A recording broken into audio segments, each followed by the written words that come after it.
दोस्तों, आज की कहानी है। मम्मी जी, आपको बेटी का दर्द कलेजे में उतरता है और बहू का दर्द नाटक क्यों लगता है। दोस्तों, कहानी शुरू करने से पहले अगर आपने हमारे चैनल को अभी तक सब्सक्राइब नहीं किया हो तो कर लीजिए, ताकि आपके पास पहुंच सके हर नया वीडियो। मम्मी जी, आज मेरा जी मिसला रहा है और ये रोटी की गंध भी मुझसे बर्दाश्त नहीं हो रही है। आप ये रोटियां सेक दीजिए। मैंने सब्जियां तो बनाकर रख दी हैं और सलाद भी तैयार है। मानसी ने आशा भरी नजरों से अपनी सासू माँ को देखकर कहा, ओ, फिर से बंद करो अपना ये नाटक। तुम्हें तो रोज कुछ ना कुछ होता ही रहता है। बच्चे मैंने भी पैदा किए हैं। 10-10 लोगों का सुबह शाम खाना बनाती थी, पूरे घर का काम करती थी, पर कभी मजाल की अपनी सास को किसी काम के लिए कहा हो और तुम हो कि मुझ पर हुक्म चला रही हो। रोटी खाते वक्त तो गंध नहीं आती है, सिर्फ बनाते वक्त ही क्यों आती है। संध्या जी ने तेज आवाज में कहा। मानसी फिर आगे कुछ ना कह सकी और धीरे धीरे रोटियां बनाती रही। उसने मुंह पर एक सूती रुमाल बांध लिया ताकि वह गंध ना आ सके। अभी उसे 5वां महीना चल रहा था। 2-3 दिनों से उसे रोटी की गंध बर्दाश्त नहीं हो रही थी। शरीर का वजन भी बढ़ता जा रहा था। गर्भवती महिलाओं को सिर्फ काम ही करना चाहिए ताकि बच्चा स्वस्थ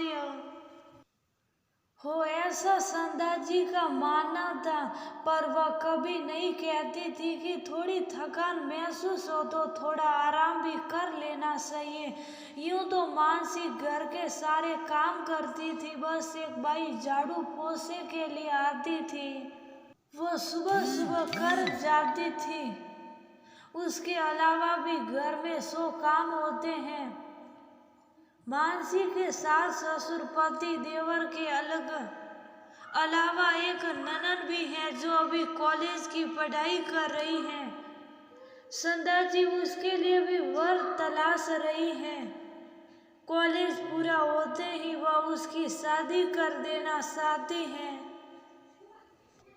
सुबह के चाय, नाश्ते, टिफिन, लंच तक सारा काम मानसी अकेले ही करती थी।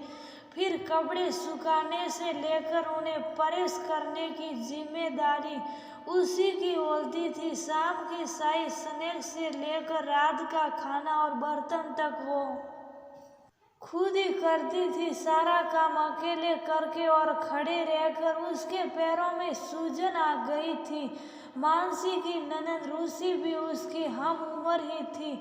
मानसी की मम्मी पापा की मृत्यु एक सड़क दुर्घटना में हो गई थी, तो उसकी सासी ने उसकी जल्दी ही शादी कर दी थी ताकि ज़्यादा पढ़ाई लिखाई नहीं करवानी पड़े और उनका पैसा भी बच जाए।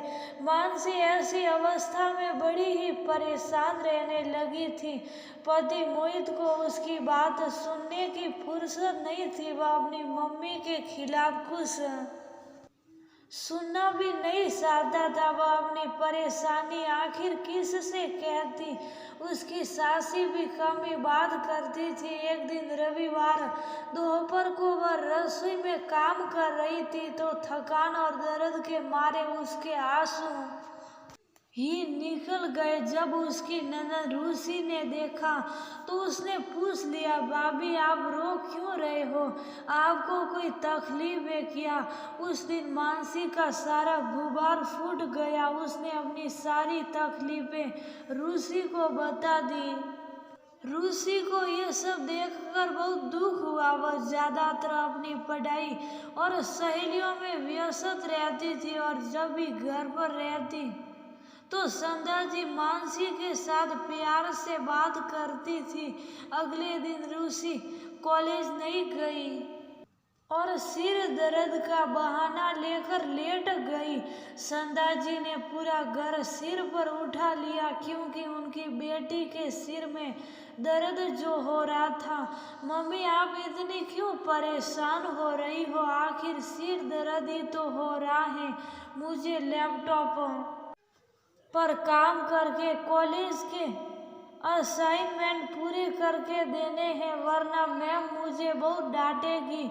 और अगर मैंने बताया कि मैं सिर दर्द होने की वजह से अपना असाइनमेंट पूरा नहीं कर पाई तो उन्हें लगेगा कि मैं दर्द का नाटक कर रही हूँ, काम से जी सुरा रही हूँ। अरे तेरी मैम के अंदर जरा सा भी दिल नहीं है क्या?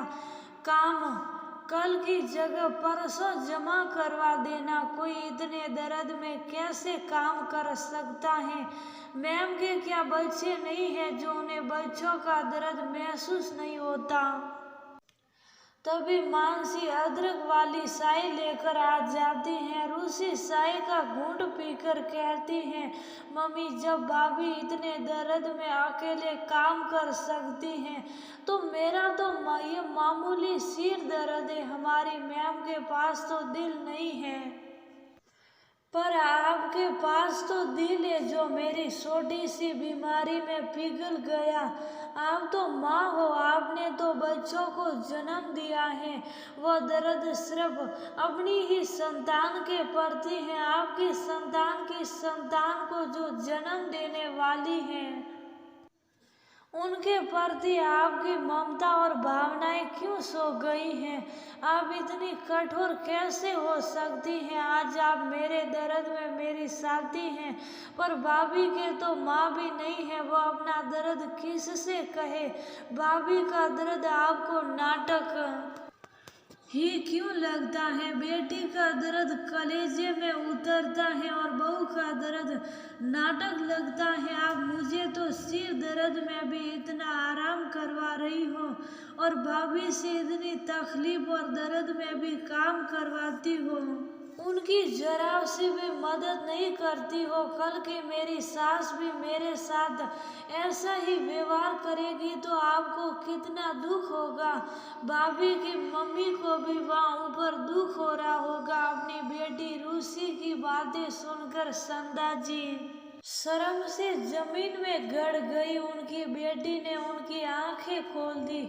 उन्हें अपनी गलती का एहसास हो गया। बस कर रूसी, मैं इतनी उम्र होने पर भी ये सब नहीं सोच पाई। बहू का दर्द मुझे कभी नजर नहीं आया, पर मैं अब ऐसा नहीं करूँगी।